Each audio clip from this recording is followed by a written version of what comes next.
Assalamualaikum warahmatullah. Alhamdulillah. Alhamdulillahi nahmaduhu wa nasta'inuhu wa nastaghfiruh wa na'udzu billahi min shururi anfusina wa min sayyiati a'malina. Man yahdihillahu fala mudilla lahu ومن يضلله فلا هادي له ونشهد أن لا إله إلا الله وحده لا شريك له لا ضد له ولا ند له لا أصل له ولا نسل له لا مثل له ولا مثيل له ولا مثال له ونشهد أن سيدنا وسندنا ومولانا محمدا عبده ورسوله الذي أرسله بالحق بشيرا ونذيرا وداعيا إلى الله بإذنه وسراجا منيرا. أما بعد فقد قال الله تعالى في كلامه المجيد والفرقان الحميد: أعوذ بالله من الشيطان الرجيم. بسم الله الرحمن الرحيم. يا أيها الناس إنا خلقناكم من ذكر وأنثى وجعلناكم شعوبا وقبائل لتعارفوا. صدق الله العظيم. إن الله وملائكته يصلون على النبي يا أيها الذين آمنوا صلوا عليه وسلموا تسليما. اللهم صل على سيدنا مولانا محمد وعلى آل سيدنا مولانا محمد. اللهم صل على سيدنا مولانا محمد وعلى آل سيدنا مولانا محمد.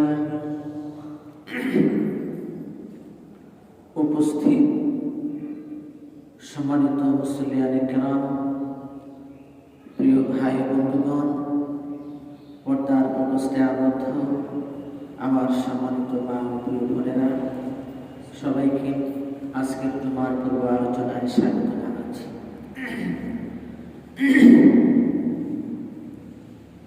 প্রিয় ভাইরা, মহান আল্লাহ তাআলার অশেষ মেহেরবানিতে আল্লাহ তাআলা আমাদেরকে হায়াত রেখেছেন। আমরা গেল জুমার নামাজ পড়েছি। আজকে আল্লাহ তাআলা আমাদের হায়াত রাখার কারণে তৌফিক দিয়েছেন আল্লাহ তাআলা। এই জন্য আমরা আজকে জুমার নামাজ আদায়ের উদ্দেশ্যে সোনাইমুড়ি উপজেলা পরিষদ জামে মসজিদে হাজির হওয়ার সুযোগ পেয়েছি। আল্লাহ তাআলার কাছে আমরা শুকরিয়া জ্ঞাপন করি, আলহামদুলিল্লাহ। আমাদের আলোচনার বিষয় ছিল যে ট্রান্সজেন্ডার কি বিষয়ে আমরা কথা বলেছিলাম। স্বাভাবিক নিয়মেই মসজিদের মিম্বরে দুনিয়া এবং আখিরাত নিয়ে কথাবার্তা বলা হয়। মসজিদের মিম্বরে একজন খতিব পার্থিব জীবনে মানুষের জন্য কল্যাণের নিমিত্তে মানুষ যাতে দুনিয়াকে সাজাতে পারে, আখিরাতের প্রস্তুতি গ্রহণ করতে পারে, সে নিমিত্তেই মসজিদের মিম্বর থেকে নবী মুহাম্মদ রাসূলুল্লাহ সাল্লাল্লাহু আলাইহি ওয়াসাল্লাম বিশ্ববাসীর উদ্দেশ্যে বক্তব্য রাখতেন, ভাষণ দিতেন, দিক নির্দেশনা দিতেন। সময়ের পরিক্রমায়, কালের চক্রাবলী এ দায়িত্ব উলামায়ে কেরামের উপর ন্যস্ত হয়েছে। আল্লাহ তাআলা বর্তমান পৃথিবীতে মানুষকে এই মেসেজগুলো দেওয়ার জন্য উলামায়ে কেরামকে দায়িত্ব দিয়েছে। এই দায়িত্বের সূত্র ধরেই আমাদেরকে দু চারটা কথা ইমানের দাবিতে বলতে হবে। কেননা যিনি ইমাম বা খতিব, তারও আখিরাতে জবাবদিহিতা রয়েছে। যে যে চেয়ারের মালিক, যে যে দায়িত্বের মালিক, তাকে সে দায়িত্বের ব্যাপারে, তাকে তার সে চেয়ারের ব্যাপারে জিজ্ঞেস করা হবে। রাসূল কারীম সাল্লাল্লাহু আলাইহি ওয়াসাল্লাম বলেছেন, কুল্লুকুম রাঈন ওয়া কুল্লুকুম মাসউলুন আন রাঈয়াতিহি, যে তোমরা প্রত্যেকেই দায়িত্বশীল, দায়িত্বপ্রাপ্ত ব্যক্তি এবং তোমাদের দায়িত্ব সম্পর্কে তোমরা অবশ্যই জিজ্ঞাসিত হবে। এই সমস্ত দায়বদ্ধতার কারণে আমাদেরকে দু চারটা কথা আলোচনা করতে হবে। প্রথমত আমাদেরকে বোঝা দরকার যে ট্রান্সজেন্ডারটা আসলে কি। গেল জুমায় আমি বলেছিলাম যে আল্লাহ তাআলা আমাদেরকে যেভাবে সৃষ্টি করেছেন, এর মধ্যে তিনি বলেছেন সূরা হুজুরাতের মধ্যে, ইয়া আইয়ুহান নাস, হে মানব সম্প্রদায়, ইন্না খালাকনাকুম মিন যাকারিন ওয়া উনসা, নিশ্চয় আমি তোমাদেরকে সৃষ্টি করেছি নর এবং নারী হিসেবে। এখন আমাদের প্রশ্ন হতে পারে যে নর আর নারী হিসেবে আমাদেরকে কেন সৃষ্টি করেছে? আল্লাহ তাআলা নিজে জবাব দিয়েছেন, ওয়াজআলনাকুম শুউবান ওয়া ক্বাবাইলা লিতাআরাফু, আমি তোমাদেরকে নারী এবং পুরুষ হিসেবে সৃষ্টি করেছি এবং বিভিন্ন জাতি এবং গোত্রে তোমাদেরকে বিভক্ত করে দিয়েছি, যাতে তোমরা পরস্পরের মধ্যে পরস্পরের পরিচয় জানতে পারো, তোমরা পরিচিত হতে পারো। যেমন এই কথাটা একটু ব্যাখ্যার দাবি রাখি যে আল্লাহ তাআলা মানব এবং মানবী সৃষ্টি করেছেন নর এবং নারী হিসেবে, এখানেই শেষ। কিন্তু তিনি আবার বলেছেন ওয়া ক্বাবাইলা ওয়াজআলনাকুম শুউবা, আমি তোমাদেরকে বিভিন্নভাবে বিভক্ত করেছি। কবিলা হিসেবে, সম্প্রদায় হিসাবে, জাতি হিসেবে তোমাদেরকে বিভক্ত করে দিয়েছি। যেমন বোঝার জন্য বলি, আমাদের বাংলাদেশে ভূঁইয়া বংশ আছে না নাই? চৌধুরী, তালুকদার আছে। কেউ জিজ্ঞেস করলে আমরা বলি কমনির হোসেন এই কাজটা করেছে, তখন আমরা জিজ্ঞেস করি কোন মনির? তালুকদার বাড়ির মনির। বলি কেন? তাইলে বোঝা যায় ভূঁইয়া বাড়ির মনির আছে, চৌধুরী বাড়ির মনির আছে। এক্ষেত্রে আমরা মানুষকে সহজেই আইডেন্টিফাই করতে পারি, পরিচয় লাভ করতে পারি। রব্বুল আলামিন যখন আদমকে সৃষ্টি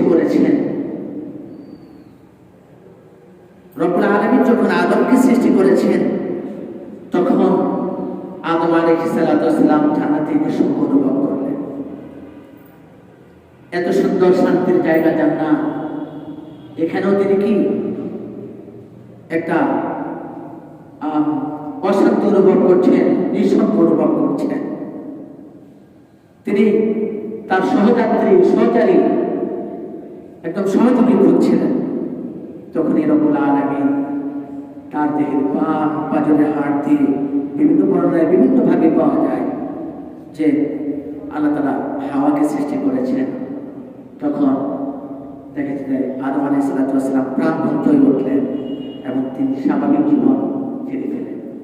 এতে বোঝা যায় যে নারীর জীবনে যেমন পুরুষের গুরুত্ব অপরিসীম, পুরুষের জীবনেও নারীর গুরুত্ব অপরিসীম। এই জন্যই রব্বুল আলামিন নারী আর পুরুষ হিসেবে আমাদেরকে সৃষ্টি করেছেন। আমি গেল জমায় বলেছিলাম যে দেহের মধ্যে শুক্রাণু উৎপাদন হয়, সেই দেহটা পুরুষের দেহ হিসাবে কি হয় সাব্যস্ত হয়, চিকিৎসা বিজ্ঞান এইভাবে আইডেন্টিফাই করে। আর যে দেহের মধ্যে ডিম্বাণু উৎপত্তি হয়, উৎপাদন হয়, এ দেহকে নারীর দেহ হিসাবে সাব্যস্ত করা হয়। এই জন্য পুল্লিঙ্গ আর স্ত্রীলিঙ্গ এটা আলাদা পার্ট। আমার এই কথাটাও বলেছিল যে দেখা যায় মানব সম্প্রদায়ের মধ্যে আমাদের অনেক সময় অঙ্গহানি থাকে, কান থাকে না, নাক থাকে না, চক্ষু থাকে না, হাত থাকে না, পাও থাকে না। ঠিক স্ত্রীলিঙ্গের যেরকম একটা স্ত্রীলিঙ্গ আছে, পুল্লিঙ্গের যেরকম পুল্লিঙ্গ আছে, এই লিঙ্গের মধ্যে একটা ত্রুটি বিচ্যুতি থাকতে পারে। যখন কোনো মানব দেহকে লিঙ্গ দ্বারা আইডেন্টিফাই করা যায় না, সৃষ্টিগতভাবে আল্লাহ রাব্বুল আলামিন এটাকে এইভাবে সৃষ্টি করেছেন। হ্যাঁ, সেখানে স্ত্রীলিঙ্গ বা পুল্লিঙ্গের কোনো প্রভাব নাই। এমন অবস্থায় এভাবে সৃষ্টি হতে পারে। রব্বুল আলামিন যাকে যেভাবে খালেক যেভাবে যাকে সৃষ্টি করেছেন, সেখানে মানবতার কোনো হাত থাকে না। সেখানে এদেরকে আমরা সৃষ্টিগতভাবে আমরা আমাদের সমাজে, রাষ্ট্রে চিনি যে তারা হিজড়া। তারা কি হিজড়া? নিজে নিজে কেউ হিজড়া হতে পারে না, নিজে নিজে কেউ হিজড়া হতে পারে না। যা লিঙ্গ হিসাবে যাকে আইডেন্টিফাই করা যায়নি, তার কোনো লিঙ্গ নেই, স্ত্রীলিঙ্গ হোক আর সেটা পুল্লিঙ্গ হোক, এটা সৃষ্টিগতভাবে সৃষ্টিকর্তা এভাবে সৃষ্টি করেছেন। সেক্ষেত্রে এখানে বান্দার কোনো হাত নেই। এই জন্য মানুষ নিজে নিজে হিজড়া হতে পারে না। কিন্তু তাহলে হিজড়া আর নারী আর পুরুষ, এক্ষেত্রে এটা সরাসরি রব্বুল আলামিন এবং সৃষ্টিকর্তা সৃষ্টি, এক্ষেত্রে মানব জাতির কোনো আলাদা হাত নেই। কিন্তু আমাদের পাঠ্যসূচিতে যে সকল বর্বরতার কথা তুলে ধরা হয়েছে, যে ট্রান্সজেন্ডার নামে যে সাবজেক্টকেও জাতীয় শিক্ষাক্রমের মধ্যে অনুপ্রবেশ ঘটানো হয়েছে, এই বিষয়টা একটু আলোচনার দাবি রাখে। তবে এই কথা পরিষ্কার ভাষায় বলে দিতে চাই যে হিজড়া আর ট্রান্সজেন্ডার এই দুইটা এক জিনিস নয়। যারা হিজড়া আর ট্রান্সজেন্ডারকে একরকম মনে করে, বুঝতে হবে হয়তো তার মস্তিষ্কের মধ্যে গলদ আছে, তার জ্ঞানের মধ্যে কি আছে, পাগলামির প্রভাব আছে।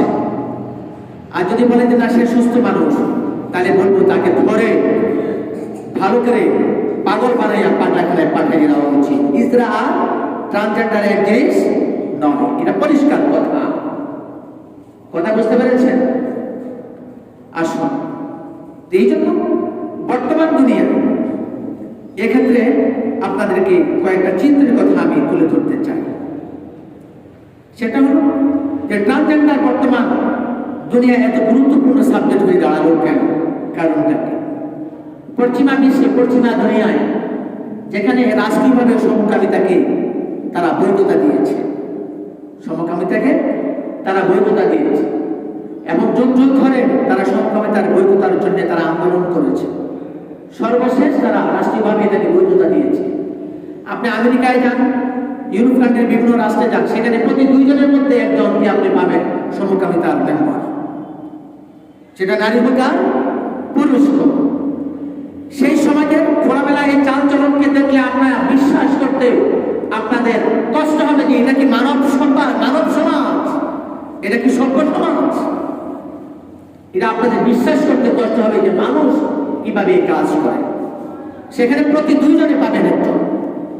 গড়পাতা প্রায় 40%-এরও বেশি মানুষ সমকামিতায় লিপ্ত। এই জন্য ট্রান্সজেন্ডার মূলত মানুষকে নারী বা পুরুষ হিসেবে তারা এখানে কি করতে চায় না, বিচার করতে চায় না।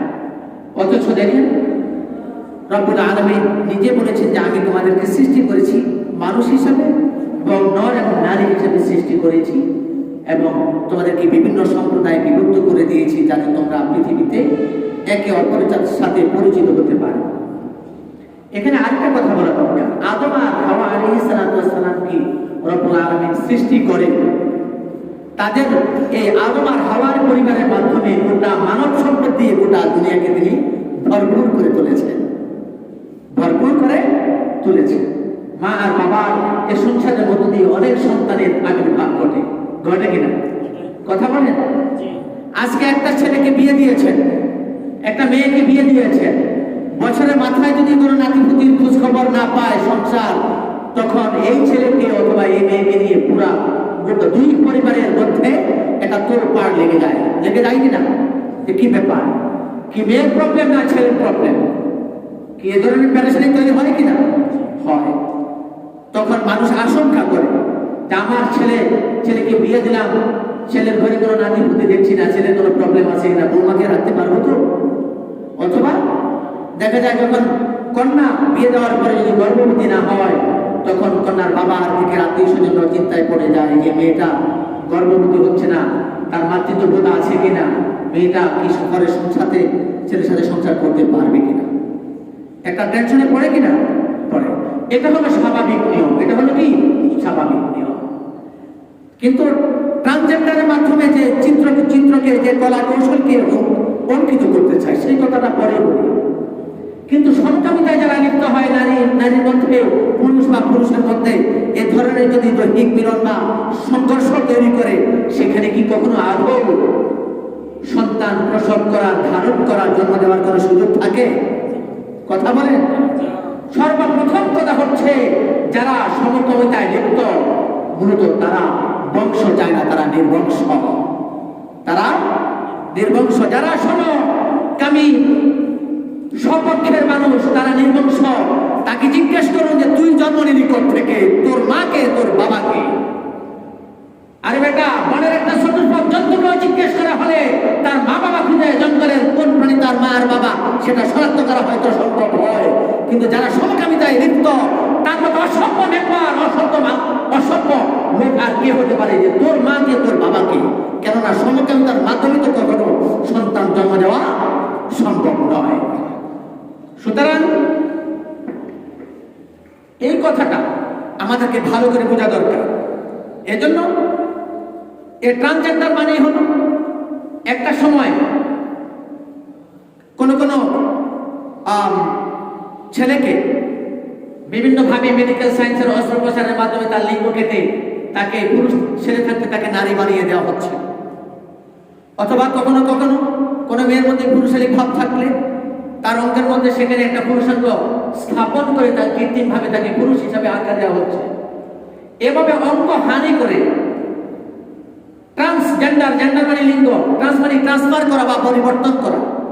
এই ট্রান্সজেন্ডারের মাধ্যমে অর্থাৎ পরিবর্তনের অঙ্গহানির মাধ্যমে নারীকে পুরুষ বানানো অথবা কোনো পুরুষকে নারী বানানোর মাধ্যমে যে প্রক্রিয়া ট্রান্সজেন্ডারের মাধ্যমে বর্তমান দুনিয়ায় যেটাকে প্রতিস্থাপন করা হচ্ছে, প্রতিষ্ঠিত করা হচ্ছে, এটা হলো স্বয়ং রব্বুল আলামিনের সৃষ্টির মধ্যে একটা খুঁত তালাশ করা। অর্থাৎ রব্বুল আলামিন তাকে শারীরিকভাবে পুরুষ বানালেন, কিন্তু তাকে অস্ত্রোপচার করে তাকে নারীতে রূপান্তর করা।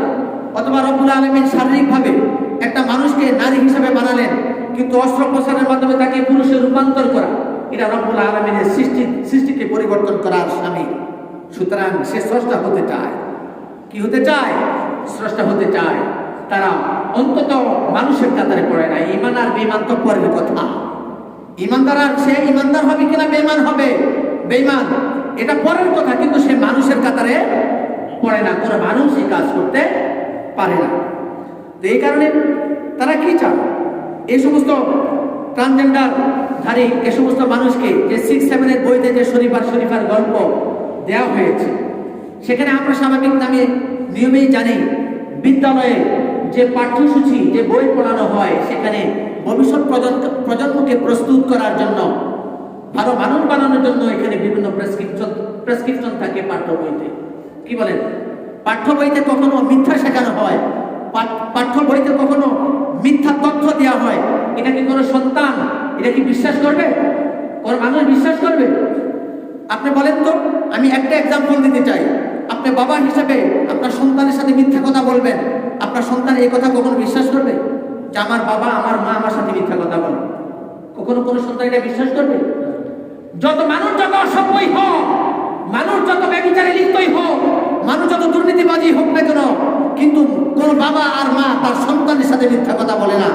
এবং কোন সন্তান এই কথা কখনো ধারণ করে যে আমার মা বাবা আমার সাথে মিথ্যা কথা বলে, ঠিক তদ্রূপ শিক্ষাক্রমের ক্ষেত্রেও অন্তত সন্তানরা, স্টুডেন্টরা, শিক্ষার্থীরা মনে করে পাঠ্য বইতে যা শেখানো হয় এটা বৈধ জিনিস, এটা ভালো জিনিস, এটা স্বাভাবিক জিনিস। কিন্তু 6-7 বইতে ট্রান্সজেন্ডার নামে যে এখানে শরীফ শরীফার গল্প বানানো হয়েছে, এক্ষেত্রে বোঝানো হয়েছে যে তুমি তোমার প্রয়োজনে কখনো নারী সাজতে পারো, কখনো পুরুষ সাজতে পারো।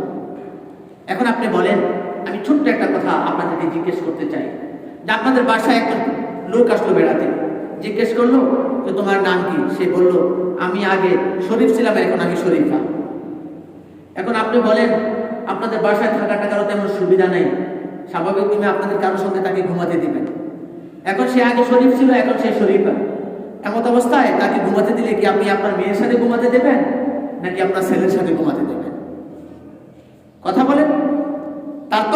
তার পরিচয় তো আপনাকে আইডেন্টিফাই করা লাগবে, যে আপনি কি নারী হিসাবে তাকে থাকতে দেবেন নারীর সাথে, নাকি পুরুষ হিসেবে পুরুষের সাথে থাকতে দেবেন। এই পরিচয় দরকার আছে না নাই? কথা বলেন, এই পরিচয় দরকার আছে না নাই? অন্তত যে মানুষ নিজেকে সভ্য মনে করে তাকে ট্রান্সজেন্ডারের বিরুদ্ধে রাস্তায় নামা উচিত, যে আমি সভ্য মানুষ, আমরা অসভ্য না। সুতরাং আজকে পাঠ্যপুস্তকে অসভ্যতার চিত্র অনুপ্রবেশ ঘটেছে। পাঠ্যপুস্তকে আজকে অসভ্যতার চিত্রকে এখানে ভরপুর করে দেওয়া হয়েছে। এই পাঠ্যপুস্তক কোন ইমানদারের জন্য গ্রহণ করা জায়েজ হতে পারে না। কোন ইমানদারের জন্য এই পাঠ্যপুস্তক অধ্যয়ন করানো তার সন্তানকে এটা জায়েজ হতে পারে না।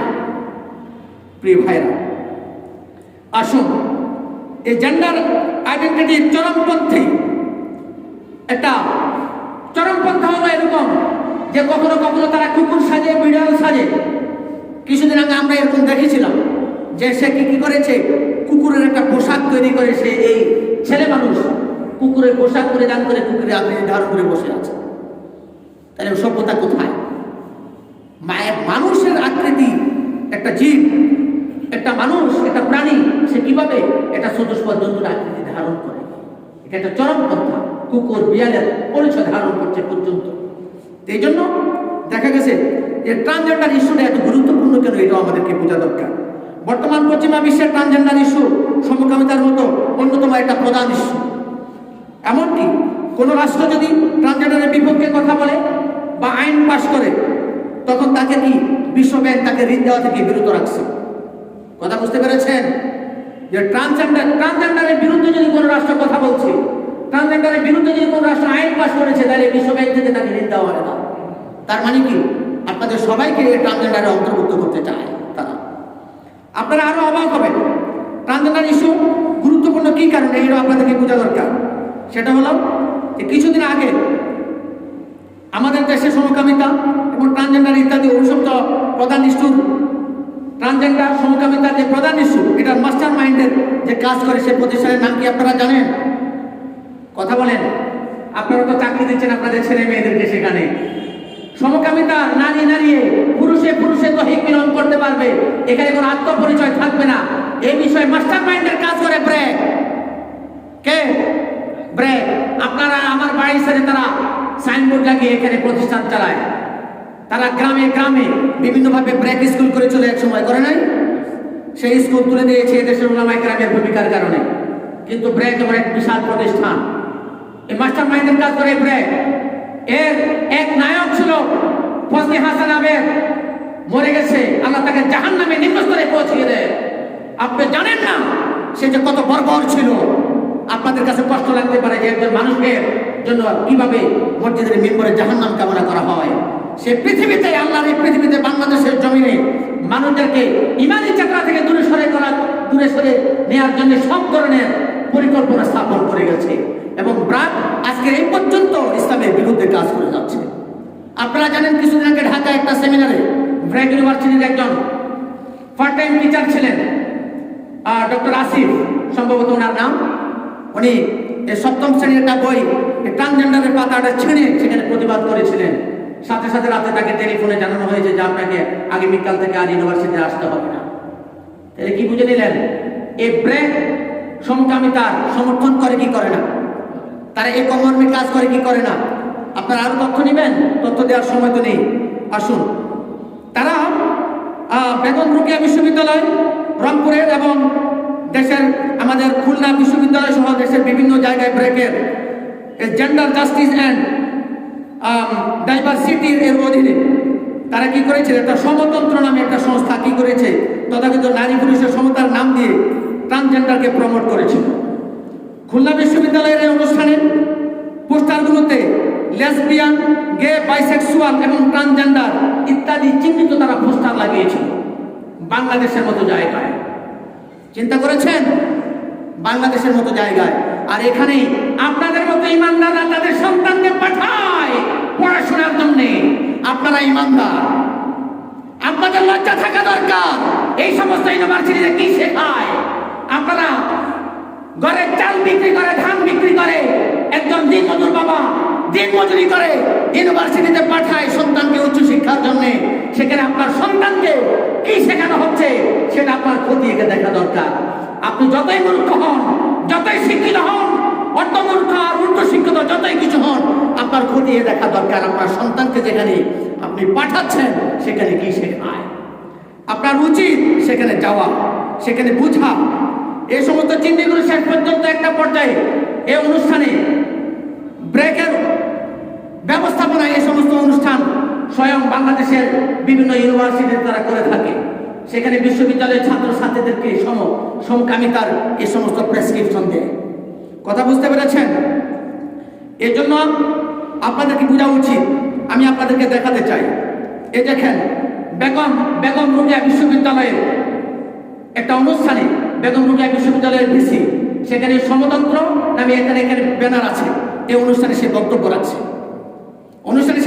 রাখছে, আজকে আপনারা ইউনিভার্সিটিতে পাঠান আপনাদের সন্তানদেরকে উচ্চশিক্ষার জন্য না, বড় একটা বেহায়া বানানোর জন্য এই সমস্ত ইউনিভার্সিটিতে কাজ করা হয়। কিভাবে সন্তানকে বেহায়া বানানো যায়, কিভাবে তার পুরুষত্বকে বিকিয়ে দেওয়া যায়, কিভাবে তার মাতৃত্বকে বিকিয়ে দেওয়া যায়, সন্তানদেরকে এভাবে তারা প্রমোট করে। এই জন্য আপনাদের বোঝা দরকার, এই সমস্ত ইউনিভার্সিটিতে আপনারা পাঠাচ্ছেন সেখানে কি কি হচ্ছে। 24 এবং 25 নভেম্বর 2023 সালে নলছাদ বিশ্ববিদ্যালয়তে মেয়েদেরকে ক্যারিয়ার বিষয়ক সেমিনার আয়োজন করে এবং সেখানে পুরুষ থেকে নারী হওয়া হসিমিন ইসলাম নামের একজন ট্রান্সজেন্ডারকে অতিথি করা হয়। শেষ পর্যন্ত প্রবল প্রতিবাদের মুখে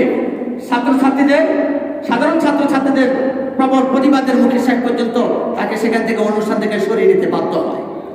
প্রিয় ভাইরা, ট্রান্সজেন্ডার নিয়ে আরো বিস্তারিত কথা আছে, আমি আগামী জুমায় বলবো। আপনারা আজান বলে একটু আসবেন। আপনারা তো ব্যস্ত, মহাব্যস্ত। আপনাদেরকে বলবো আপনারা ব্যস্ত থাকেন, ব্যস্ত থাকে অনেক ভালো কাজ। মানুষ ফ্রি থাকতে তাকে শয়তানি কব্জা করে, কিন্তু আপনাদের ব্যস্ততার মধ্যে দিয়ে যেন শয়তান আপনাদেরকে জাহান্নামে না বানায়। মাঝে মাঝে কিছু সময় আপনারা মসজিদেও ব্যস্ত থাকবেন কথা শোনার জন্য, কোরআনের কথা শোনার জন্য। ইমান বুঝতে হবে, ইমানের রাস্তা কোনটা, এই কাজেও আপনার ব্যস্ততা থাকা প্রয়োজন। ইমানের রাস্তা কোনটা, সিরাতুল মুস্তাকিম কোনটা, এটা ছেড়ার জন্য যদি নিজে ব্যস্ত করতে না পারেন, শয়তান আপনাকে শয়তানের রাস্তা ধরিয়ে দেবে এবং দিন শেষে আপনি জাহান্নামের রাস্তায় অগ্রসর হতে থাকবেন। এই জন্য মসজিদে নামাজের সাথে একটু আসবেন।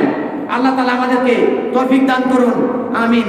ট্রান্সজেন্ডার নিয়ে অবশিষ্ট আগামী জুমায় বলবো ইনশাআল্লাহ। আসসালামু আলাইকুম ওয়া রাহমাতুল্লাহ।